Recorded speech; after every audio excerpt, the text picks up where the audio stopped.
चलो।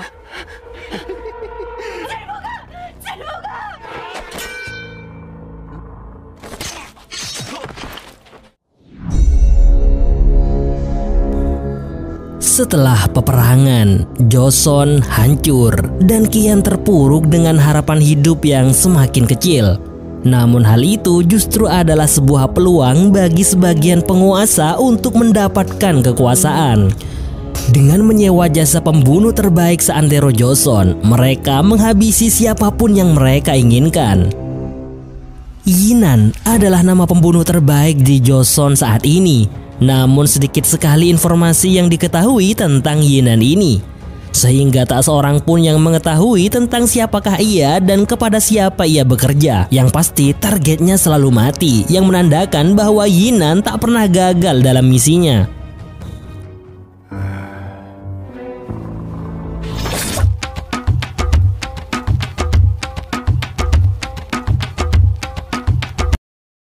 Pada suatu ketika, Yinan mendapatkan tugas untuk menghabisi nyawa seorang pejabat yang ternyata ia sudah mengetahui hal itu serta juga menyiapkan orang-orang untuk menghadapi Yinan.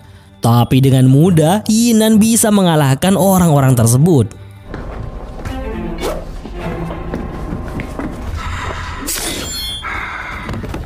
Lantas si pejabat yang merasa sudah tidak bisa selamat lagi mencoba menego Yinan dengan imbalan yang besar agar Yinan tidak membunuhnya. Akan tetapi Yinan yang menolak membuat si pejabat marah dan mengatakan bahwa keluarganya tidak akan membiarkan hal ini dan bahkan akan mengikuti Yinan sampai neraka. Lalu yang terjadi?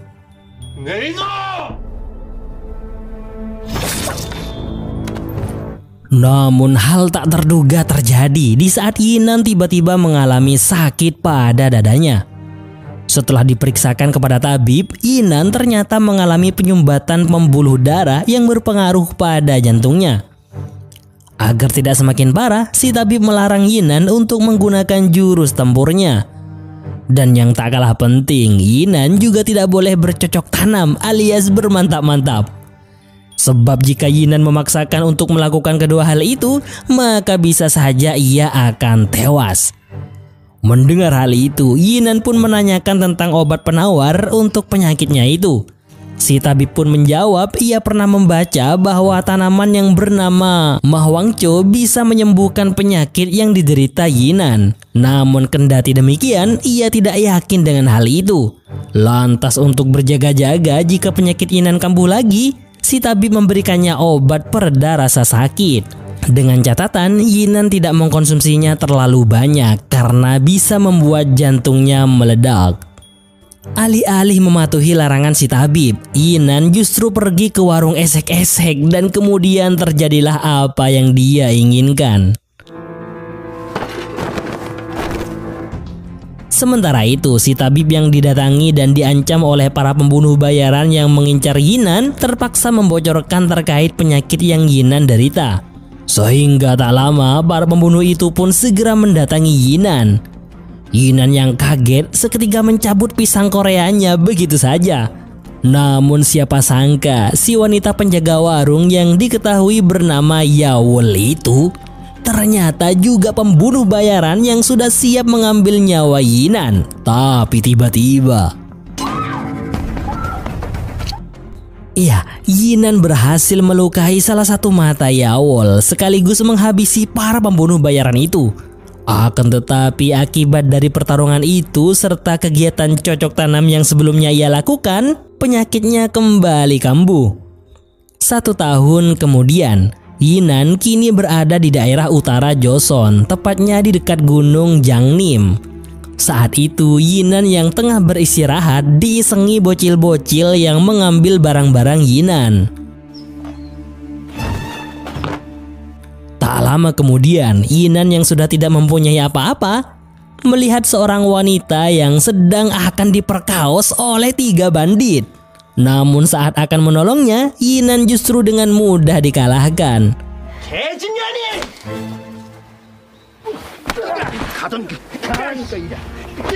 Hal itu bisa jadi karena ia belum pulih dari penyakitnya. Atau mungkin ia memang sengaja menyimpan kehebatannya demi terjaganya identitas dirinya sebagai pembunuh bayaran terbaik. Setelah itu, si wanita yang diketahui bernama Son Hong mengajak Yinan ke rumahnya serta langsung memberinya makan.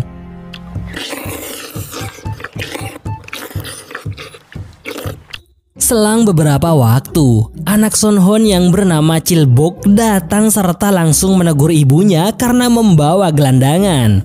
Yap, gelandangan yang dimaksud adalah Yinan. Tak hanya itu, Chilbok juga menegaskan agar ibunya berhati-hati. Sebab bisa saja Yinan adalah pecandu opium, tanaman yang memiliki efek seperti narkoboy.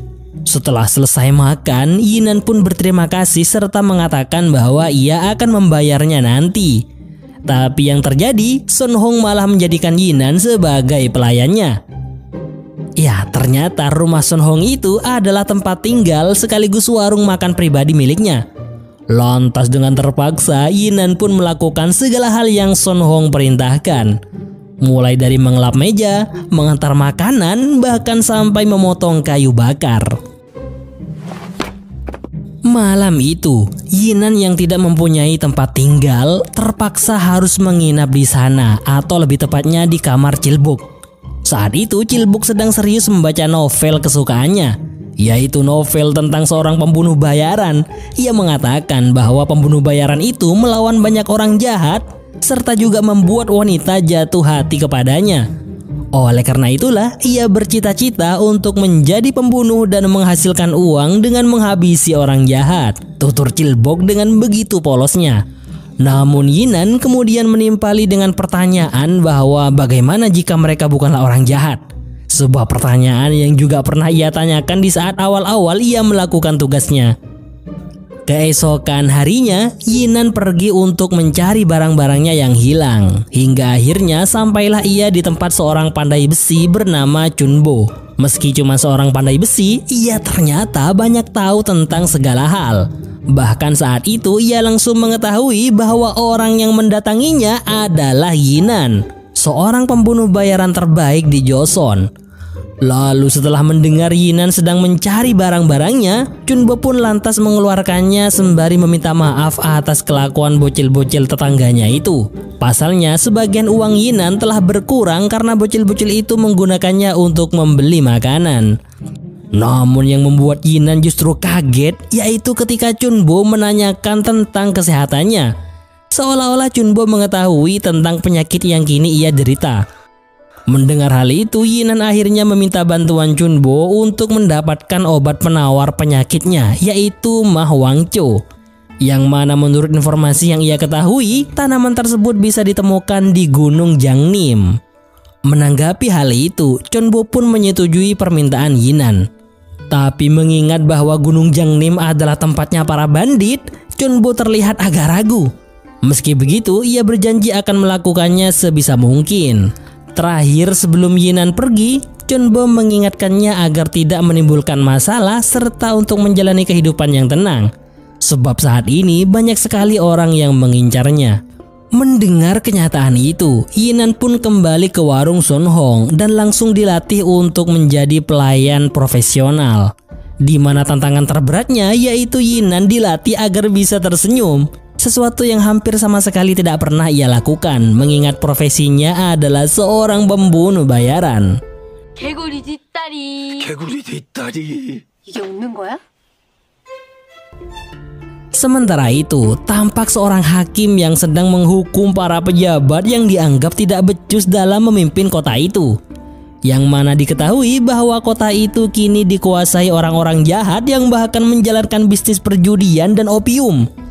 Akan tetapi sampai saat ini tidak ada satupun bukti yang bisa menjerat para pelaku ke dalam penjara. Sehingga bisa dipastikan bahwa para pejabat tersebut telah disuap oleh mereka. Setelah selesai menghukum mereka semua, Pak Hakim meminta salah satu pejabat yang bernama Yibang untuk membacakan surat dari gubernur.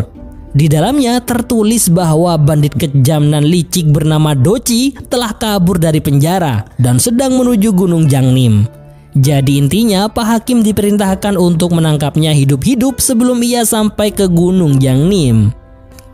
Tak menunggu lama, poster Doci pun segera disebar demi bisa menangkapnya. Salah satunya kini berada tepat di hadapan Yinan dan Chilbok yang terlihat serius memandangi poster tersebut. Lalu di saat keduanya akan pulang, mereka dicegat oleh petugas yang sedang berjaga. Terlebih lagi di daerah itu Yinan termasuk orang baru, sehingga ia diminta untuk menyerahkan tanda pengenalnya.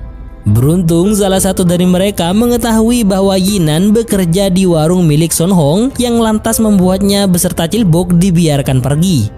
Malam itu, Pak Hakim yang tengah terjaga untuk buang air kecil dikagetkan dengan sebuah pedang yang tiba-tiba sudah berada di lehernya. Orang itu rupanya bernama Dalgi. Ia mengatakan bahwa kliennya ingin Doci si bandit yang baru kabur dari penjara kembali dengan selamat ke Gunung Jiangnim. Jika tidak, maka ia tidak bisa menjamin keselamatan Pak Hakim dan keluarganya. Keesokan harinya, Pak Hakim yang ketakutan menceritakan semuanya kepada Yibang serta meminta pendapatnya. Yibang pun mengatakan bahwa Doci adalah saudara dari Begga, bosnya para bandit. Keduanya adalah dua bersaudara yang mencuri uang dan juga memasok opium. Selain itu, mereka dikenal tidak punya rasa belas kasihan dan juga bisa membunuh dengan mudahnya. Bahkan pemerintah pun takut kepada mereka, dikarenakan mereka punya banyak kenalan pendekar.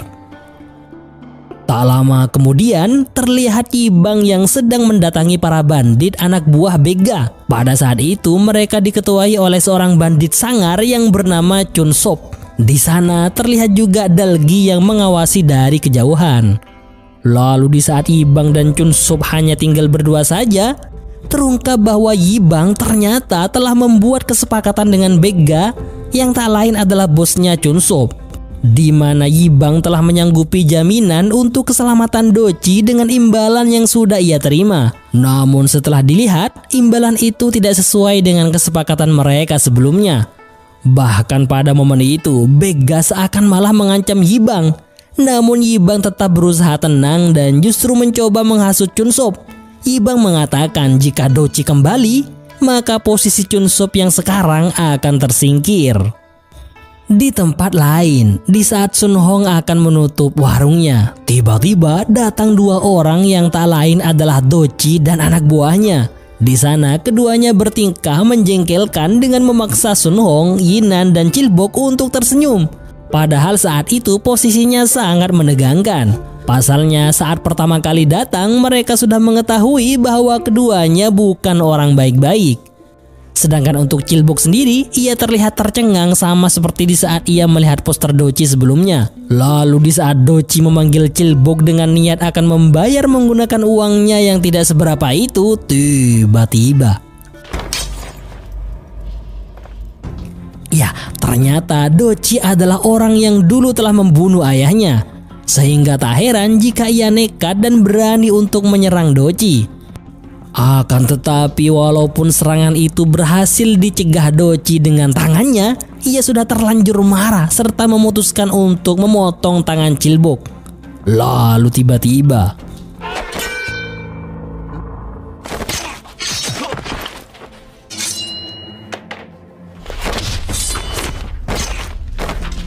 beruntung Yinan akhirnya mau mengeluarkan sedikit kemampuannya demi menyelamatkan Chilbok. Walhasil kedua bandit itu pun berhasil dihabisi. Setelah kejadian itu, awalnya Yinan berniat pergi dan menyuruh Sun Hong untuk melaporkannya sesuai dengan apa yang sebenarnya terjadi. Namun di saat Sun Hong mengatakan bahwa bandit dan pejabat di kota ini terikat, Yinan memutuskan untuk mengurungkan niatnya itu. Sebab hal itu justru akan membahayakan Sun Hong dan juga Chilbok. Oleh karena itu, ia pun memilih untuk mengubur dua mayat tersebut. Keesokan harinya, Yibang mendapati kabar bahwa Doci belum sampai ke markasnya. Menanggapi hal itu, Yibang pun bergerak sendiri untuk mengetahui yang sebenarnya terjadi. Hingga sampailah ia di warung Sun Hong untuk bersantai sejenak. Akan tetapi baru saja beberapa suap Yibang menyantap makanannya, ia dikejutkan dengan kemunculan orang asing yang tak lain adalah Yinan. Melihat hal itu, Sun Hong pun menjelaskan bahwa Yinan adalah pelayan yang bekerja untuknya. Yinan sendiri di saat Yibang menanyai tempat ia berasal, dengan singkat ia hanya menjawab bahwa ia berasal dari daerah selatan. Mendengar hal itu, Yibang pun tak mau melanjutkan tentang rasa penasarannya terhadap Yinan. Justru ia kemudian menanyai Sun Hong terkait doci yang selama ini ia cari. Dan tentu saja Sun Hong berpura-pura tidak tahu sambil mengatakan bahwa ia tidak pernah melihatnya. Namun hal itu dirasakan oleh Yibang yang membuatnya menculik Chilbok untuk mengungkap fakta yang sesungguhnya. Awal mulanya Chilbok kekeh dan tidak mau mengaku bahwa ia tahu tentang keberadaan Doci. Namun setelah Chilbok didesak, jasad Doci dan anak buahnya akhirnya berhasil ditemukan. Yang mana dengan melihat luka pada tubuh Doci, ia tahu bahwa orang yang telah menghabisi nyawa Doci bukanlah orang sembarangan. Lantas pada keesokan harinya, ia pun mendatangi Chunbo, si pandai besi yang ia anggap tahu banyak tentang segala sesuatu. Namun di saat ditanya, Chunbo memilih bungkam dan mengaku tidak tahu apa-apa tentang seseorang yang Yibang maksud. Bahkan Chunbo juga mengatakan bahwa ia tidak punya kewajiban untuk melaporkan apapun kepada Yibang. Sontak kata-kata pedas dari Chunbo itu pun membuat Yibang naik pitam serta memerintahkan Dalgi untuk menghajar Chunbo.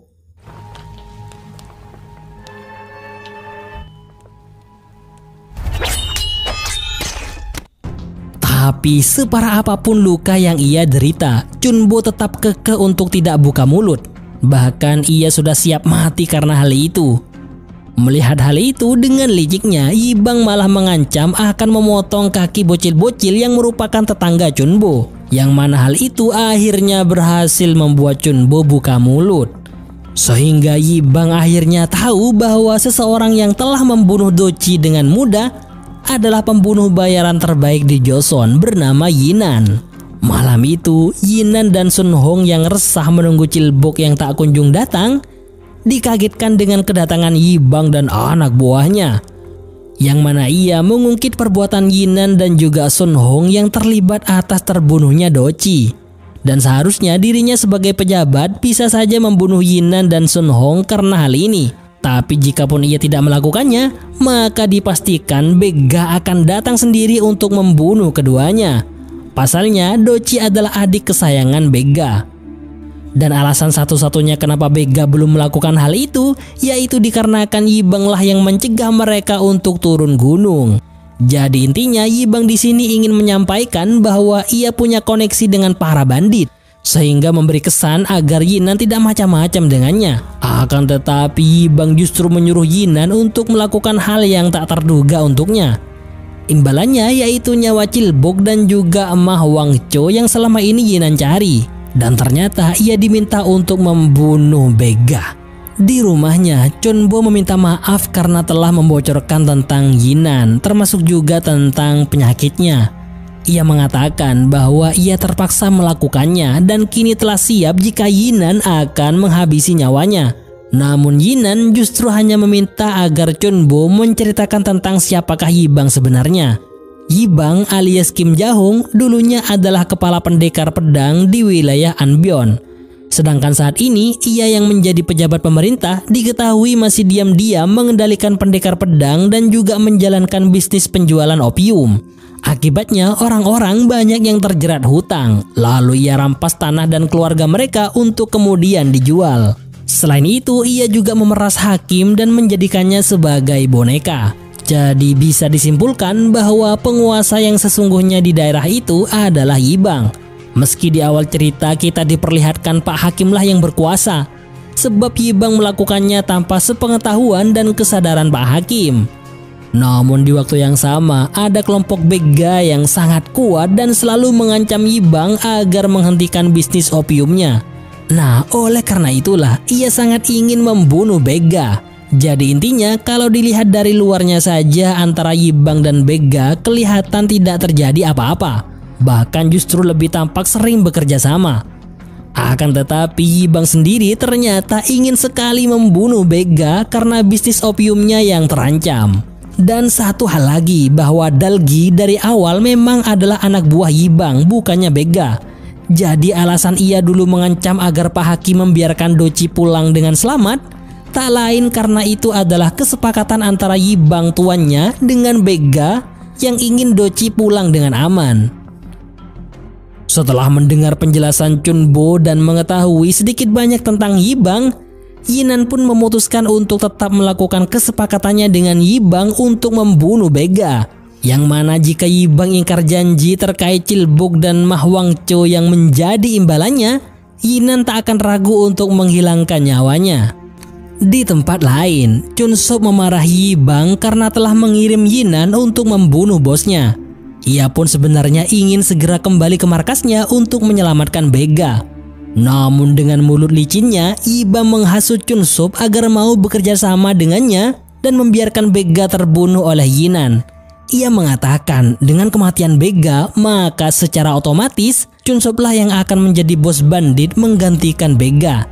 Jadi yang perlu ia lakukan hanyalah membiarkan Yinan melakukan tugasnya. Lalu setelah itu, Chunsob hanya perlu menunaikan kewajibannya sebagai anak buah, yaitu menghabisi pembunuh bosnya. Dengan begitu, selain ia akan menjadi bos bandit, ia juga tetap dicap sebagai anak buah yang setia. Nah, dari sini kita akhirnya tahu betapa cerdik dan liciknya Yibang ini. Sebab ia bisa memanfaatkan keadaan yang sulit menjadi sebuah peluang yang menguntungkannya. Sesampainya Yinan di markas Begga, satu persatu ia melumpuhkan para bandit yang sedang berjaga. Lalu tanpa basa-basi, Yinan langsung menyergap Begga yang tengah asyik bermain wanita. Namun hebatnya, Begga tidak terkejut sama sekali dengan kedatangan Yinan. Bahkan ia bisa menebak bahwa orang yang mengirim Yinan adalah Yibang. Lantas dengan santainya, ia pun mendekati Yinan dengan maksud untuk menggertaknya. Tapi tiba-tiba,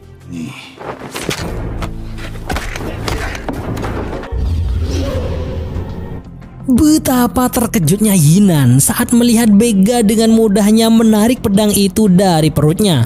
Bahkan ia sama sekali tidak terlihat kesakitan.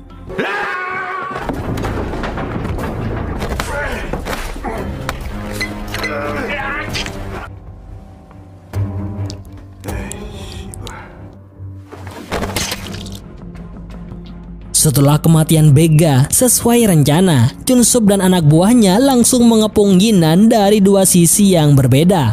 Sedangkan Yibang hanya melihat dari kejauhan dengan senyuman jahat di wajahnya. Lalu yang terjadi?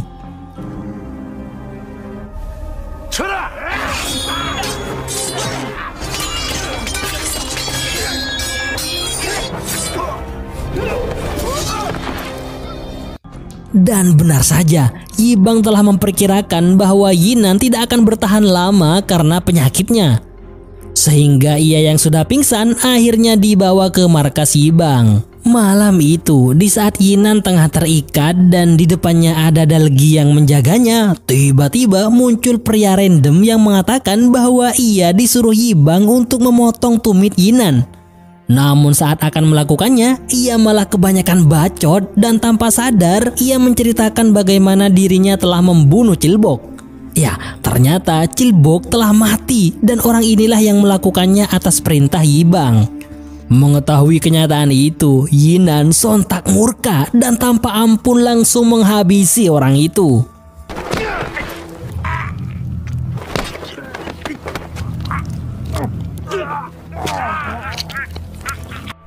Sementara itu, Dalgi yang melihat hal itu secara langsung terlihat tidak panik dan justru malah jadi penasaran dengan kehebatan Yinan. Lantas ia pun membiarkan Yinan lepas dan kemudian menantangnya duel 1 lawan 1.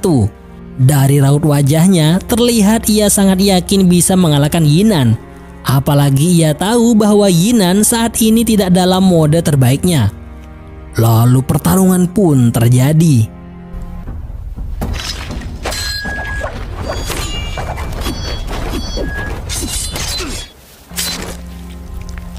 Ya, bagaimanapun dan separah apapun penyakitnya, Yinan tetaplah Yinan, pembunuh terbaik di Joseon. Setelah itu, ia yang berhasil menemukan jasad Cilbok seketika langsung membawanya pulang. Di mana Son Hong yang mengetahui bahwa anaknya sudah tak bernyawa lagi, terkulai lemas seakan masih nggak percaya akan kenyataan itu. Sambil mengobati luka-luka pada tubuh Yinan, Sun Hong bercerita tentang Chilbok serta harapannya agar sang anak mempunyai kehidupan yang lebih baik dari dirinya. Namun harapan dan cita-cita itu kini telah pupus setelah kematiannya, sehingga tabungan yang dulu ia persiapkan untuk Chilbok kini seakan tidak ada gunanya lagi. Oleh karenanya, dengan uang yang tidak seberapa itu, Sun Hong memohon agar Yinan mau membalaskan dendamnya. Lebih tepatnya, Sun Hong meminta agar semua orang yang terlibat dalam kematian Chilbok juga mati. Bahkan jika dirasa uang itu kurang, ia rela jika harus memberikan tubuhnya pada Yinan. Pungkas Sun Hong dengan mata berkaca-kaca. Keesokan harinya, Yibang kaget saat mendapati Dalgi telah tewas serta Yinan yang kini telah melarikan diri. Apalagi waktu itu orang yang telah memesan kepala Yinan sudah datang dan berniat untuk membawanya. Ya, orang itu adalah Yawol, seorang wanita yang dulu pernah mencoba membunuh Yinan namun gagal dan kehilangan salah satu matanya. Nah, jadi Yibang ternyata sudah janjian dengan Yawol untuk memberikan Yinan secara hidup-hidup. Oleh karena itu, ia sangat malu setelah menemukan Yinan telah kabur. Beruntung Yawol tidak marah dan justru terlihat biasa saja, sebab ia sudah tahu bahwa Yinan akan kembali. Lalu di tengah-tengah pembicaraan mereka, tiba-tiba datang kabar bahwa para bandit yang dipimpin oleh Chun Sop datang menyerbu. Usut punya usut, mereka tidak terima karena merasa telah dipermainkan oleh Yibang. Hal itu tentunya merujuk pada kematian Begga yang merupakan buah dari rencana Yibang. Merasa tidak akan menang menghadapi kawanan bandit yang begitu banyaknya, terlebih Dalgi saat ini sudah mati, Yibang pun terpaksa meminta bantuan kepada Yawol. Dan beruntungnya Yawol bersedia untuk membantunya.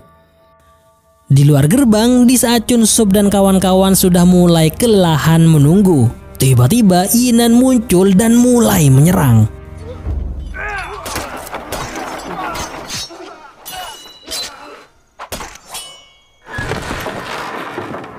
Betapa terkejutnya Yibang saat melihat Yinan membantai kawanan bandit tanpa tersisa satu orang pun. Dan alasan Yinan masih bisa melakukan hal itu meski dengan penyakitnya, yaitu karena ia telah mengkonsumsi obat pereda rasa sakit. Bahkan ia melakukannya lagi demi bisa menuntaskan misinya. Padahal ia sendiri tahu bahwa jantungnya akan meledak jika terlalu banyak mengkonsumsi obat tersebut.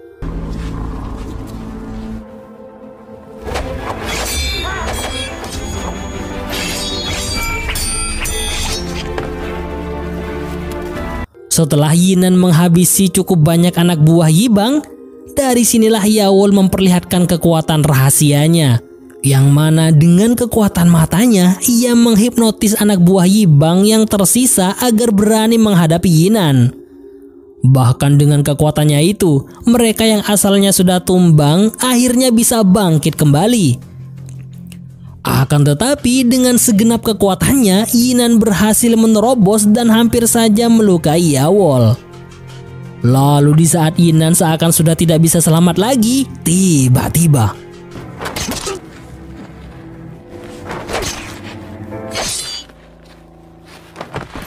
ya, begitulah jika seseorang sudah memiliki mental pembunuh. Apalagi kini ia mengusung misi balas dendam atas kematian Chilbok. Sehingga berkali-kali tusukan dan tikaman benda tajam pun seakan sudah tidak terasa baginya. Melihat hal itu, semua anak buah Yibang tampak panik dan tidak lagi berani untuk maju. Bahkan Yibang yang saat itu juga terlihat ketakutan, terpaksa mengiming-imingi anak buahnya sebuah hadiah agar mau menghadapi Yinan. Namun percuma, Yinan tetaplah bukan tandingan mereka. Merasa sudah tidak akan selamat, Yibang pun lari untuk menghindari Yinan. Tapi yang terjadi, Chonbo kemudian muncul yang membuat Yibang kembali melarikan diri yang naasnya kini ia dicegat oleh Sun Hong. Sementara itu, Yinan masih terus membabi buta sampai akhirnya ia benar-benar menghabisi semua orang. Hal itu pun pada akhirnya juga membuat tubuhnya tidak bisa bertahan lagi. Lalu kemudian ia pingsan. Keesokan harinya, Sun Hong dan Chunbo membawa Yinan untuk diobati. Berbagai cara pun telah mereka lakukan demi bisa menyelamatkan nyawanya. Tapi percuma, tubuh Yinan kini berada di antara hidup dan mati. Dan sialnya lagi, Yibang yang ternyata masih hidup mengetahui akan hal itu dan memaksa Chunbo untuk mengantarkannya ke tempat persembunyian Yinan. Namun di saat akan menyergap Yinan di kamarnya, ternyata ia tidak berada di situ, tapi justru kini telah berada di belakang Yibang. Dan faktanya Yinan saat ini telah sehat walafiat berkat tanaman Mahwangco yang sebelumnya telah berhasil ditemukan. Lalu sebelum menghilangkan nyawa Yibang, Yinan sempat bertanya tentang siapakah sebenarnya yang menginginkan ia mati. Mendengar hal itu, Yibang tersenyum lebar karena merasa masih memiliki kesempatan hidup. Ia pun menawarkan Yinan agar tidak membunuhnya dengan imbalan informasi tersebut. Tapi tiba-tiba, 아니, 내가 직접 찾아가겠다.